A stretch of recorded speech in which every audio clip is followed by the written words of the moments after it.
आजच्या व्हिडिओचं नाव आहे लोकांच्या अज्ञानाचा गैरफायदा घेणारे पंचतारांकित गुरु. काय ते बघूया. खऱ्या गुरुचे ज्ञान फार कमी लोकांच्या नशिबी असते.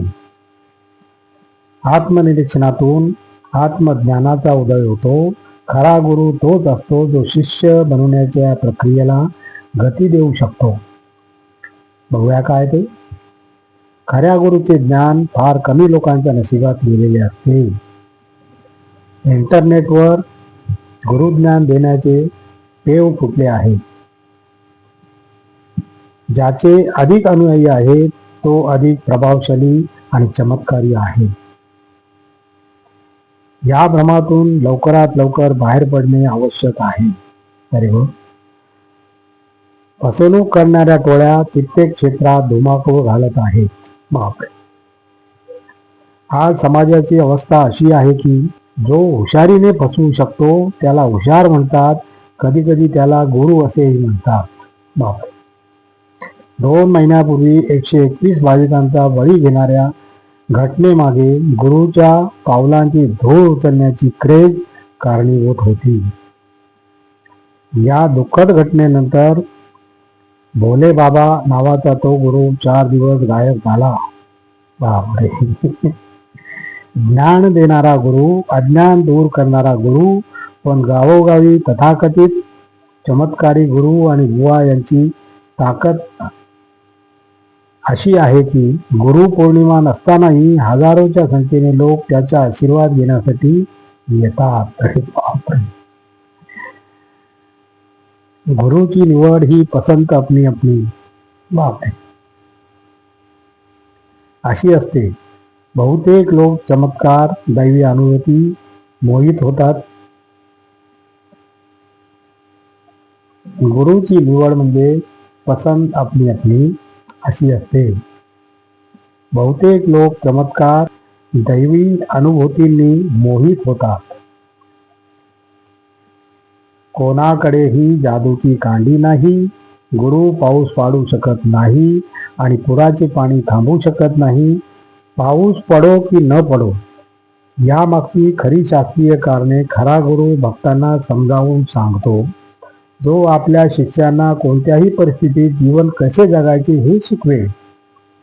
लोकांची बौद्धिक पातळी सध्या घसरताना दिसत आहे. ते भगवादारी बाबांना गुरु मानतात.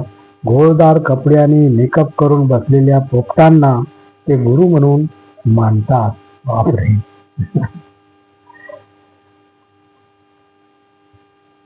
दिखावा असलेल्या कपड्याशी गुरुचा काय संबंध? गुरुचा संबंध आत्म्याशी, सत्याशी असतो. शिष्यामध्ये आत्मज्ञान जागृत करणे, त्याचे आत्मकल्याण करणे हे गुरुचे ध्येय असते. संत कबीर, तुकाराम, देवीदास, मीरा, रविदास, नरसय्या, प्रेमानंद अशी असंख्य नावे आहेत ज्यांना आपण प्रत्यक्ष पाहिलेले किंवा ऐकलेले नाही. असे असले तरी त्यांची रचना वाचून आपल्याला ते गुरुपदी असावेत असे वाटते. Very good. याचे कारण असे आहे त्यांचे उत्तर त्यांची रचनेने भजन. कारण काय आहे? याचे उत्तर त्यांनी रचलेले भजन, दोहे आणि आपले जीवन चांगले बनवतात. तोच आपला गुरु. आपल्याकडे कृष्ण, राम, महावीर असे महान आदर्श आधीपासूनच आहेत. गीता, रामायण, उपनिषद यासारखे ग्रंथ खरोखरच आपल्याला जागृत करण्यासाठी पुरेसे आहेत. आपल्या संस्कृतीत मुंगी, कावळा किंवा कुत्र्यालाही गुरु मानण्यात आले आहे. तुमची इच्छा असेल तर तुम्ही स्वतःचे गुरु होऊ शकता. Very good. दैनंदिन जीवनातून तुम्ही काही शिकू शकता. एखादे पुस्तकही तुम्हाला बदलू शकते. फार छान. गुरुची पहिली पात्रता म्हणजे स्वतः उत्कृष्ट विद्यार्थी असणे. बाप. जो माणूस रोज काहीतरी नवीन शिकतो आणि त्याची समज विद्यार्थ्यांना किंवा शिष्यांना देतो याला खरा गुरु म्हणतात. Very good. इनोव्हेशन आवश्यक आहे. नवीन व्याख्या, नवीन दृष्टिकोन किंवा किमान नवीन प्रतिनिधित्व आवश्यक आहे. जुन्या कॅसेट वाजवण्याचे दिवस गेले. हे कधी होणार? या 21व्या शतकात गुरु स्वतःला सतत अपडेट करत राहतात. बाप. आजकाल बहुतेक तथाकथित गुरु संधी साधू आणि बदमाश आहेत. लोकांना फसवून अंधश्रद्धेत ढकलून ते आपले खिसे भरतात. Very good. लेखक जय बसवडा म्हणतात त्याप्रमाणे गर्दी करणे ही भक्ती नाही, धडपडणे हा धर्म नाही, जबाबदारी हा धर्म नाही का? जग हे गुरु विद्यापीठ आहे. जग हे आपले गुरु आहे. तुम्ही कितीही ऐकले किंवा पाहिले तरी पण तुमचा आत्मा जर अस्वस्थ, व्याकुळ, दुःखी, उदास राहिला असेल तर तुम्ही बेशुद्ध अवस्थेत जगत आहात हे समजून घ्यायला हवे. आणि तुम्हाला आत्मज्ञानाची गरज आहे.